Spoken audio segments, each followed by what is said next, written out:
Усіх вітаю, ви на каналі Мотолайф. І у нас, як завжди, тижневий огляд ситуації на Бахмутському напрямку. Зараз ми знаходимося на одній із батарей 2-го дивізіону 93-ї бригади. Вони працюють дуже влучно. Але це відео вийде трошки пізніше. Поки що вам розповім, яка ситуація зараз у нас на лінії фронту. Хочу сказати, що не все так гарно, як деякі розповідають на телебаченні, блогери щось там розказують. І хочу сказати, що саме на північному напрямку у нас там дуже важко. Це зі сторони Хромова. І там ворог дуже підтягнув багато резервів, та їм вдалося навіть кілька метрів відтіснити наші позиції. Також на Бахмутському напрямку у нас все не змінюється. Ми в самі місто не заходимо, бо не вважається це поки що доцільним. Працює артилерія та снайпери по ворогу, який знаходиться у самому місті.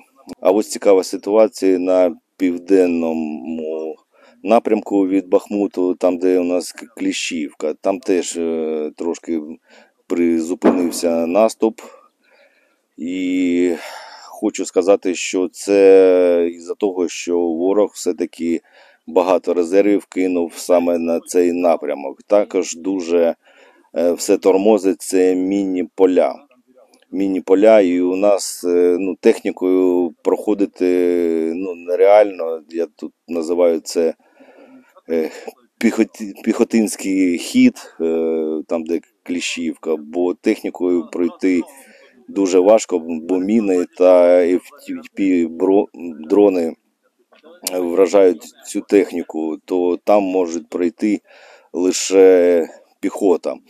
Але ворог вже навіть мінує свої окопи, коли він їх залишає, він мінує свої окопи, і коли наші хлопці туди заходять, вони підривають дистанційно навіть. То дуже важко і швидко це не буде, цей наступ, як я вважаю. Те, що нам вже, як кажуть, передали касетні снаряди, які дуже вражають. Я бачу відео, як вони працюють. Наживо ще не бачив, але завдяки цим касетним снарядам там на 90-80% буде ураження живої ворожої сили, а також є плюс всі міни, які піхотні, типу ліпістки і так далі, вони теж повзриваються. А щоб знищити міни, які для важкої техніки стоять, то це може знищити лише артилерія. То нам треба ще більше снарядів для того, щоб ми, можна сказати, пройшли отак кількома батареями полосу для того, щоб могла техніка там проїхати. Якщо ми ще додамо касетки, то це буде просто ідеально для наступу. То зараз чекаємо, коли прийде новітня зброя, новітні снаряди, і думаю, ситуація у нас покращиться. А так, хочу сказати, що важко воювати, особливо це піхоті. Але прикро дуже дивитись, коли різні там експерти чи на телебаченні розповідають, що тут дуже все гарно і все йдемо вперед.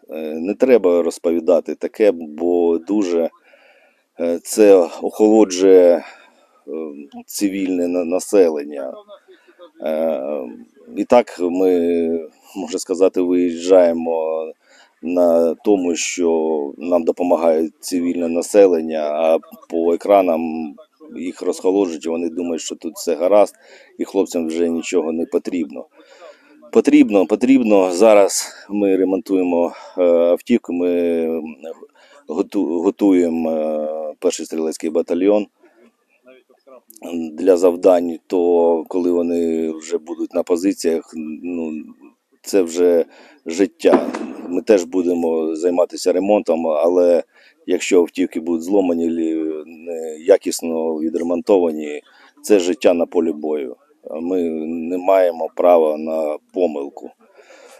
Ну, просто всі, хто допомагають, вони вже, я вважаю, на кілька градацій розділились. Перші ті, хто постійно донатить, постійно допомагає, вони, я вважаю, вже поізносились і дуже важко заробляти гроші і якусь частину постійно віддавати на Збройні Сили України.